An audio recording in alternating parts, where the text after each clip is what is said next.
In today's video, we're going to be looking at one of my favorite stories in the Bible, the story of Job. Let's go ahead and dive into it. Now, for those of you who might not know, Job is actually considered by many to be one of the greatest books in the Bible and certainly one of the most poetic. But the story of Job is not just confined to the book of Job. It can also be found in the 42nd chapter of Deuteronomy, verses 17 through 25, and the account goes as follows. Now these are the trials that came upon Job when Satan had gained permission from God to test him. The Lord said to Satan, "Have you considered my servant Job? There is no one like him in the earth, a blameless and upright man who fears God and turns away from evil." So Satan replied in the Lord, "Job fears God for nothing. You have put him blessed above all others in the land, and he has prospered because his hands are blessed. But stretch out your hand now and touch everything that belongs to him, and he will surely curse you to your face." The Lord said to Satan, "See, everything that belongs to him is in your power. But spare him, do not lay a finger on him, lest he die. And here is what Job will do. He will bless God in the end, after he has seen with his own eyes that he is merciful and righteous." Then Satan went out from the presence of the Lord and afflicted Job with boils from the soles of his feet to the crown of his head. And he was so repulsed and disgusted with himself that he tore off his clothes and rubbed himself with ashes and sat down in the midst of the ruins. Later, his wife said to him, "Are you still going to persist in your stubbornness? Curse God and die." Now this is important. This is the first time that we hear from Job's wife, and her words are pretty harsh, but they foreshadow the kind of advice that Job's friends are going to give him when they arrive on the scene. So then there came to him some comforters, the first one named Eliphaz, the second Bildad, and the third Zophar. They had brought him gifts, they had mourned with him and consoled him, they wept with him over his affliction. And they came together to comfort him and console him for the loss and suffering that he had endured. And Eliphaz began speaking and said, "We have heard of it. We are as you are. We have seen our father's ruin, how it ended. You see, Job, it was not the Lord who made darkness and light, who created the earth and its fullness, who fashioned the heavens and the stars. Can he not discern a lie and cheat? Call it not good. For this, the Lord does not regard any of human nobility or any of the earth's might." This is basically Eliphaz's way of saying, "Hey, Job, I'm sorry for your loss, but you deserve this.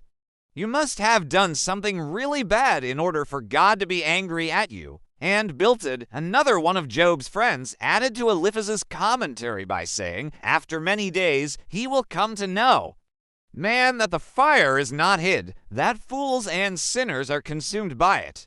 Whether it lifts up its lofty boasting, and whether it is restless, its arrogance will be brought low. Only the ruin of the wicked shall be destroyed, and the place where such as ye have lived shall be remembered." In other words, Bildad is basically saying, "Job, this is what you get for being a fool and a sinner. You should have known better than to mess with God. God's gonna teach you a lesson you won't forget anytime soon." And then comes Zophar, who says this, "Should the wise answer by their length of days and multitude of years, let them number their days by the works they have done and their years by what they have been able to see. For God calls people to account for their deeds and for every sin of trespass. Many are the afflictions of the wicked, but mercy and loving kindness surround the upright. Do not say, 'The Lord's ways are contrary to my ways and perfect only in my sight.' For whoever has said this cannot know the way of God. In a moment of anger, man does not find him. I say that God is exalted once and again, and he who loves to worship him is blessed." Basically, Zophar is just building on what the other just said, except he's putting a little extra emphasis on God's sovereignty. And there you have it. This is how Job's friends tried to comfort him and help him cope. But honestly, their words only served to aggravate him and make him even more upset.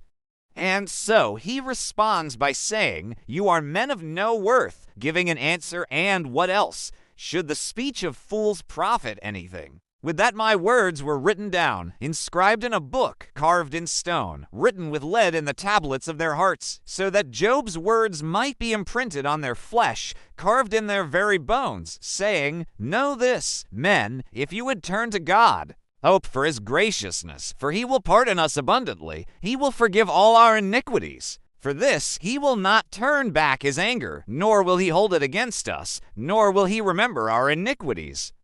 Blessed is the one whom God has chastised, whom he has disciplined severely.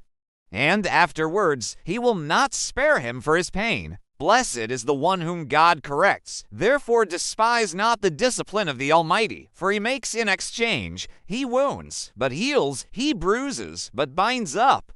After he breaks many the pieces, he binds them up. Many thanks to him for his chastening, and he is merciful to him. So Job is saying, you guys don't know what you're talking about. God isn't angry with me for no reason. And you don't understand his heart. If you really knew God, you wouldn't be so quick to accuse me.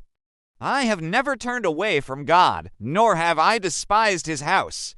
As a matter of fact, it's because of God's chastising love that I will continue to serve him, because he will not throw me away. He will heal my pain and bind up my wounds. Even though he may break me, I will trust in him. That's why I keep calling out to him, and that's where we'll pick up in part 2. Thanks for watching.